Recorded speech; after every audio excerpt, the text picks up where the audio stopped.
अस्सलामुअलैकुम। ये lecture CSS का 2 है। चैप्टर हमारा 1। आज हम बात करते हैं writing the rules. The first step is learning CSS to get familiar with the part of. आपको सबसे पहले CSS लैंग्वेज के रूल सीखने होंगे। वो कौन से रूल्स हैं जिनकी बेस पर CSS से स्टाइल दिया जाता है। CSS के अपने रूल्स हैं, ये किसी लैंग्वेज से मैच नहीं होती, इसका रूल्स अपने हैं, लेकिन ये HTML5 के साथ काम करती हैं। The following examples contain 2 rules. कौन सी एग्जाम्पल है? ये फर्स्ट रूल और ये इसका सेकंड रूल। इसमें 2 रूल्स हमने अप्लाई किए हैं। The first makes all the H1 यानी कि heading elements in the document screen, यानी कि जो हमारा अगर हमने HTML के अंदर कोई पेज लिखा हुआ है उसमें अगर हमारी कोई हेडिंग है तो हमने CSS लैंग्वेज के थ्रू उसको बताया है कि उसको ग्रीन कर दो। जो सेकंड रूल है वो स्पेसिफाइज करता है पैराग्राफ के ऊपर, यानी कि जो हमारा सिलेक्टर है वो पैराग्राफ है, वो उसके लिए वो शुड भी होना चाहिए स्मॉल और सैंस सिर्फ फॉन्ट से फैमिली नेम उसकी सैंस सिर्फ होनी चाहिए।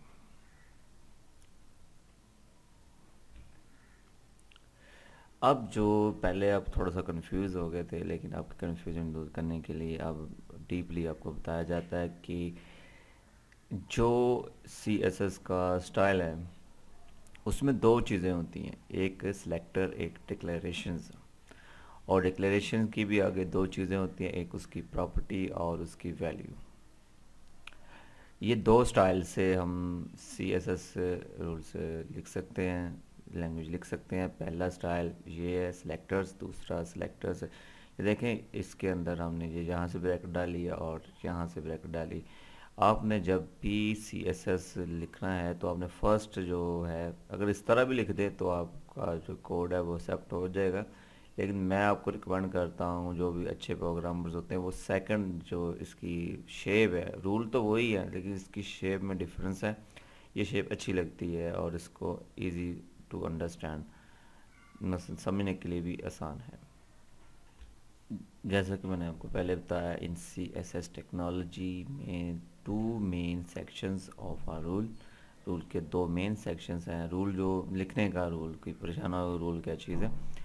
सिलेक्टर्स, डाटा इनमें से जो रूल्स हम अप्लाई करिए, रेंडिंग इंस्ट्रक्शन जो आप ये इंस्ट्रक्शन हम देते हैं प्रोग्रामिंग के थ्रू कंप्यूटर को, उस हिसाब से वो उसको रेंडिंग करता है, यानी कि उसको डिज़ाइन करता है।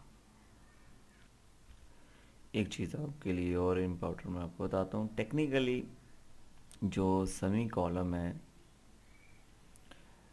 रिक्वायर नहीं किया जाता last declarations of the program, यानी कि इसमें लास्ट कौन सा है, ये यहाँ पर सेमी कॉलम ना भी लगाएंगे तो फिर भी काम चल जाएगा। लेकिन मैं आपको रिकमेंड करता हूँ, अपनी आदत बनाएं कि हर एक डिक्लेरेशन के ब्लॉक जो है डिक्लेरेशन ये यहाँ से लेकर यहाँ तक ये जितनी येलो कलर है ये डिक्लेरेशंस है। इसके लास्ट में जब आप एक अपनी वैल्यू इसकी प्रॉपर्टी और वैल्यू ख़त्म करते हैं तो लास्ट में सेमी कॉलम ज़रूर लगाएं, ये अपनी आदत बना लें और ये फिर आसानी रहती है इस रूल को पढ़ने में और देखने में। जैसा कि हमने जो पीछे मैंने आपको करवाई थी जो हमने अभी देखी है H1 HP की जो हम छोटी सी एग्जांपल थी, उसमें H1 और P paragraph as a selector use किए गए। इनको हम एलिमेंट टाइप सिलेक्टर भी कहते हैं और ये सबसे ज़्यादा बेसिक टाइप ऑफ सिलेक्टर के, यानी बेसिक जो सिलेक्टर होता है उसकी टाइप। आप इसलिए परेशान हो, ये फर्स्ट लेक्चर है, इसमें कुछ बेसिक रूल्स जो आपको बताए ये भी मे भी आपको क्लियरली समझना लगे, लेकिन जब हम नेक्स्ट लेक्चर्स करेंगे उनमें ये रूल्स आपको इजीली समझ लग जाएगी, इसलिए इसकी टेंशन ना लें। और एक चीज़ आपके लिए जो नोट करने वाली है वो ये है कि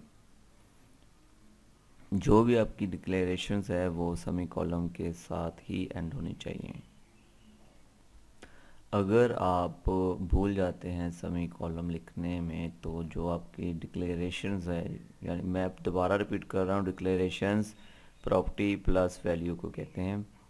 तो वो जो ब्राउज़र होगा जब वो रीड करेगा आपका कोड तो उसमें उसको इग्नोर कर देगा, जिसके लास्ट में आप ये सेमी कॉलम नहीं डालेंगे।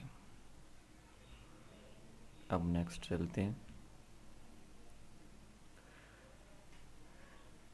इसमें आप देखें कि ये बड़ा अच्छा सा कोडिंग लिखी हुई है, बड़े अच्छे स्टाइल में आपने लिखनी है। कलर चाहिए ना हो, ये तो जस्ट कलरिंग है, कलरिंग चाहिए क्यों, लेकिन आपने स्टाइल ये फॉलो करना है, इसमें स्पेस डाल कर फिर नीचे फिर ऐसे ऐसे। क्यों जो CSS है वो वाइट स्पेस जो होती है उसको इग्नोर कर देती है और डिक्लेरेशन को रीड करती है। अगर आप इस तरह लिखेंगे तो ये इस तरह इसको देखने में काफ़ी इजी, प्रॉपर्टीज़ फाइंड करने में काफ़ी इजी होता है कि आपने यहाँ प्रॉपर्टीज़ क्या दी है, ये प्रॉपर्टी के आगे वैल्यू कौन सी दी है। इसको इस स्टाइल में लिखने से आपको आसानी होती है कोड लिखने में। तो आप यही स्टाइल अप्लाई करें, पहले सिलेक्टर लिखें, उसके बाद इस तरह, फिर ऐसे, और फिर बाद में ये, फिर इसको क्लोज कर दें ब्रैकेट के साथ। अब हम आते हैं लास्ट, ये अभी नेक्स्ट चैप्टर में इसको डिटेल में करेंगे, थोड़ा सा आपको बता देते हैं। जब हम कोई मार्जिन अप्लाई करते हैं तो हम 2em लिखते हैं। em एक मेजर वैल्यू होती है कुछ चीज़ को मैच करने के लिए। अक्सर लोग इस तरह लिख देते हैं, ये गलत है, आपने इनकरेक्ट है, आपने हमेशा इसको इस तरह ही लिखना है। इसके लिए परेशान हो, नेक्स्ट जो हमारे चैप्टर्स हैं उसके अंदर इसको हम डिस्कस करेंगे फॉर्मेट टेक्स्ट के अंदर डीपली। कुछ यूज़र की डिमांड पर मैंने ऐसे किया कि आपको एक्सरसाइज फाइलें भी प्रोवाइड करनी, इसमें तो एक्सरसाइज फाइलें प्रोवाइड करना पड़ेंगी।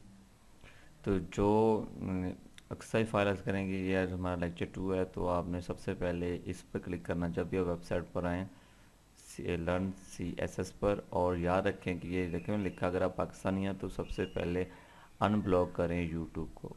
यूट्यूब अनब्लॉक करने के बाद जब आप यूट्यूब चला कर देखें अगर वो चल रही है तो फिर इस वेबसाइट पर आएँ, तो फिर इस पर क्लिक करें या कंटिन्यू रीडिंग पर क्लिक कर दें, तो ये लेक्चर ओपन हो जाएगा। अभी मैंने यहाँ पर अभी इस लेक्चर की वीडियो अपलोड नहीं की, वो इधर लेक्चर की वीडियो आएगी। और मैंने इसलिए आपको ये चीज़ दिखा रहा हूँ कि मैंने इसमें न्यू ऑप्शंस डाली है डाउनलोड की। ये जो है इस पर ये हैंड बन रहा है, इस पर जब आप क्लिक करेंगे तो आपकी ये फ़ाइल जो ये देखें एक्सरसाइज जो फाइल है इस लेक्चर की, वो पूछ रहा है कि डाउनलोड करनी है, तो इस पर क्लिक करें, सेव फाइल और ओके कर दें, तो वो आपकी फ़ाइल सेव हो जाएगी। और अगर आप फेसबुक यूज़ करते हैं तो इस लाइक बटन पर ज़रूर क्लिक करें। अब अगर आप फायरफॉक्स यूज़ कर रहे हैं तो वो सेव फाइल आपकी डाउनलोड फोल्डर के अंदर जाएगी। ये जो फाइल्स होंगी ये ज़िप फाइल के अंदर मैंने कन्वर्ट की हुई हैं। इसको पहले आपने अनजिप करना है और बाद में वो एक्सरसाइज फाइल को आपने रीड करना है। वो अब कैसे है वो भी मैं फर्स्ट लेक्चर, क्योंकि सेकंड लेक्चर है इसमें आपको वो भी गाइड कर देता हूँ अनजिप कैसे करना है। ये देखें, ये जो हमारी फर्स्ट जो आज का लेक्चर है उसकी एक्सरसाइज है, ये आपने डाउनलोड की हुई है, ये आपके डाउनलोड फोल्डर में होगा अगर फायरफॉक्स यूज़ करें। अगर तो आपने ये सॉफ्टवेयर इंस्टॉल किया हुआ है, इसका नाम है WinRAR, ये नेट से आप ले सकते हैं। ये देखें इसका नाम लिखा है WinRAR, ये बहुत अच्छा सॉफ्टवेयर है, मैं मोस्टली इसको यूज़ करता हूँ। अगर आप ये नहीं भी यूज़ कर रहे तो विंडोज 7 के अंदर वैसे भी डिफ़ॉल्ट में ऑप्शन होती है इसको एक्सट्रैक्ट करने की डिफ़ॉल्ट में। अगर आपने एक्सट्रैक्ट इसको करना है तो ये डिफ़ॉल्ट में है, जो डिफ़ॉल्ट में प्रोग्राम है उसके थ्रू ये यहाँ पर क्लिक करेंगे एक्सट्रैक्ट ऑल फाइल, तो यहाँ एक न्यू फोल्डर बन जाएगा, उसमें सब फाइलें आ जाएंगी। लेकिन अगर आपने बिना RAR सॉफ्टवेयर इंस्टॉल किया हुआ है तो आपने एक्सट्रैक्ट टू पर क्लिक करना और ओके करना है, वो साथ ही ये फाइल्स निकाल देगा। इसमें सिर्फ एक ही फाइल है, और इसका सोर्स कोड मैं आपको चेक करवा देता हूँ, क्योंकि आज जो हमने एक्सरसाइज की है वो देखें।